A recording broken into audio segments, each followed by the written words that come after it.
السلام علیکم۔ آپ سب کو میرے یوٹیوب چینل کہانی گھر میں خوش آمدید۔ آج کی اس ویڈیو میں ہم ناول آنچل کی اوٹ کی ایپیسوڈ نمبر 12 سنیں گے۔ مجھے تو بہت بھوک لگی ہے، ساحل بولا۔ کیا؟ وہ دونوں اسے حیرت سے دیکھنے لگے تھے۔ مجھے بہت بھوک لگی ہے، اب یہ بتاؤ تم دونوں میں سے کھانا کون کون کھلا رہا ہے؟ یار تو کھانے والا بن، میں تجھے کھلاؤں گا، دونوں نے اسے آفر کر دی۔ پھر ہنستے مسکراتے قریبی ریسٹورنٹ میں چلے گئے۔ ٹیبل پر بیٹھتے ہی انہوں نے آرڈر دیا کھانے کے لیے۔ ابھی وہ کھانے کا انتظار کر ہی رہے تھے کہ آہت فوراً بولا، ساحل تمہیں پہلے جیسا دیکھ کر مجھے بہت خوشی ہو رہی ہے۔ وہ جہاں بیٹھے تھے وہاں ایک ٹیبل پر نیو ویڈنگ کپل بیٹھا ہوا تھا۔ وہ تقریباً کھانا کھا چکے تھے۔ اس لڑکے نے اٹھتے ہی کہا، جلدی کرو اظہر، ابھی تم نے شاپنگ بھی کرنی ہے۔ اتفاقاً اس لڑکی کا نام بھی اظہر تھا۔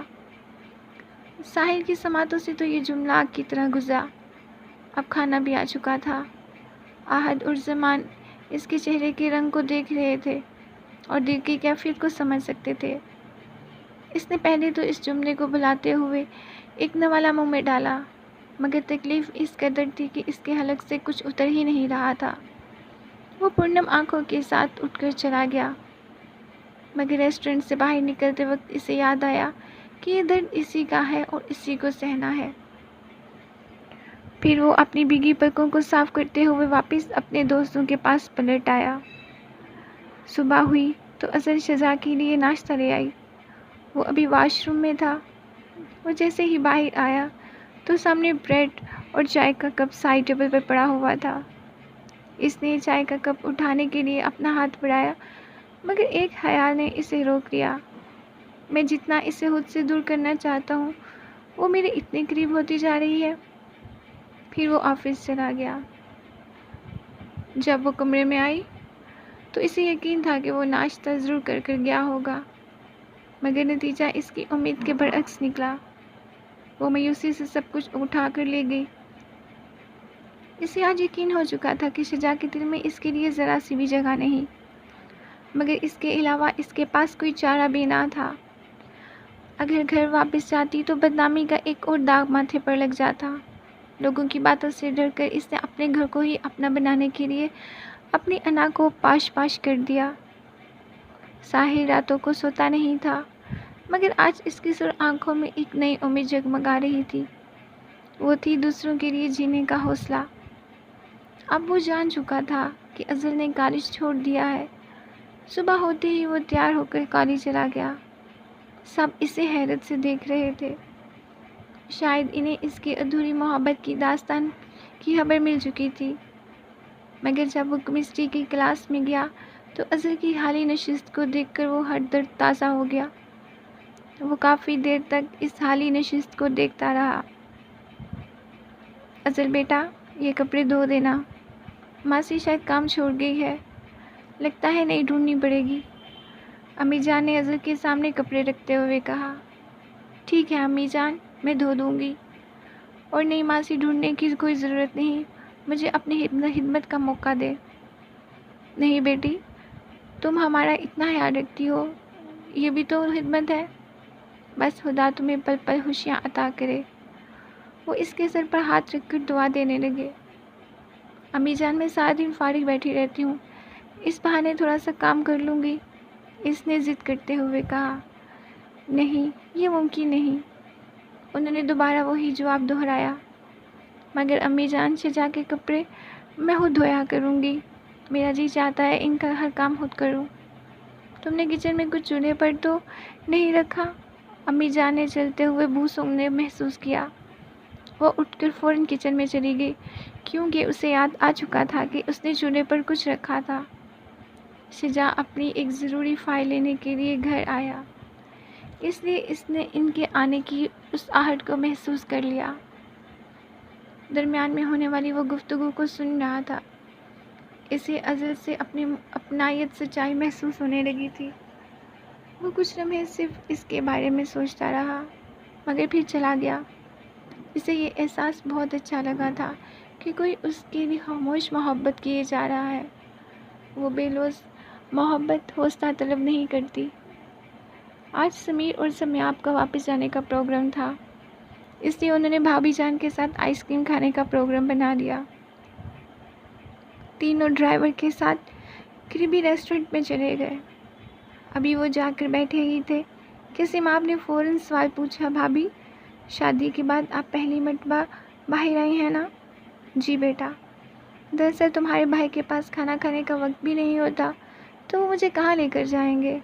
وہ مینیو کارڈ دیکھتے ہوئے بولی۔ ریسٹورنٹ کا دروازہ کھلا۔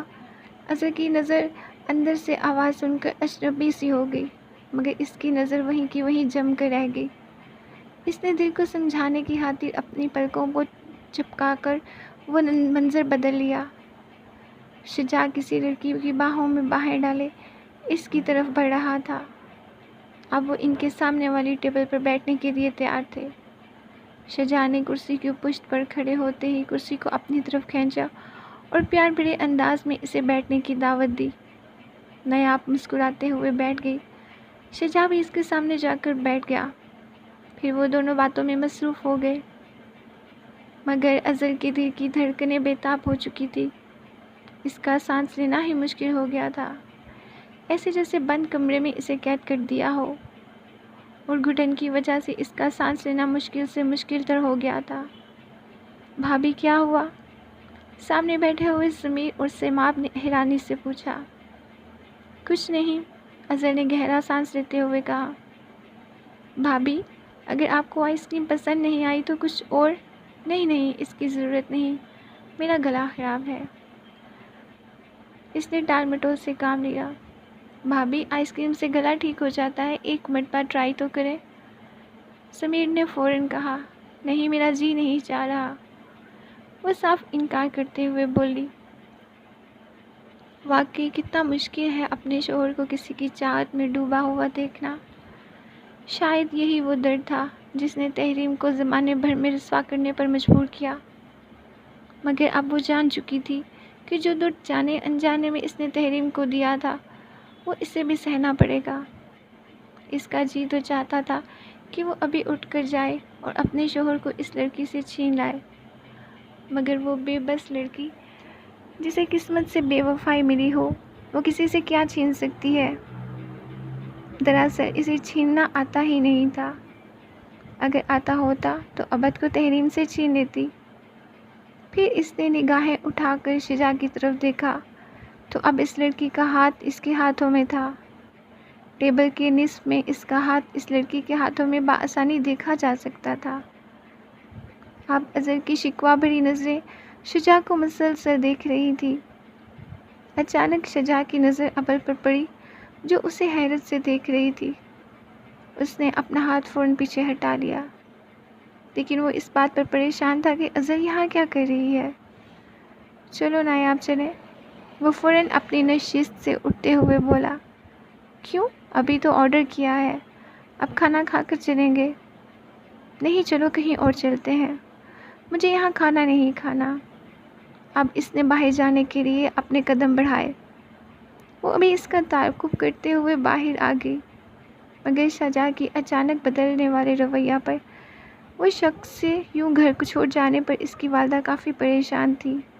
ان کی صحت دن بہ دن بگڑتی جا رہی تھی۔ ماں تو آخر ماں ہے، اپنے بیٹے کی ایک جھلک دیکھنے کے لیے ترس گئی تھی، اور ویسے بھی گھر میں چھوٹا بیٹا تھا ان کا، اور ان کا لگاؤ بھی کاشف کے ساتھ بہت زیادہ تھا۔ امی جان آپ بالکل پریشان نہ ہو، وہ جہاں بھی ہے خیریت سے ہے۔ عبد امی جان کے پاس بیٹھا انہیں حوصلہ دے رہا تھا۔ تم اتنے یقین سے کیسے کہہ سکتے ہو؟ کہیں تمہیں معلوم تو نہیں وہ کہاں ہے؟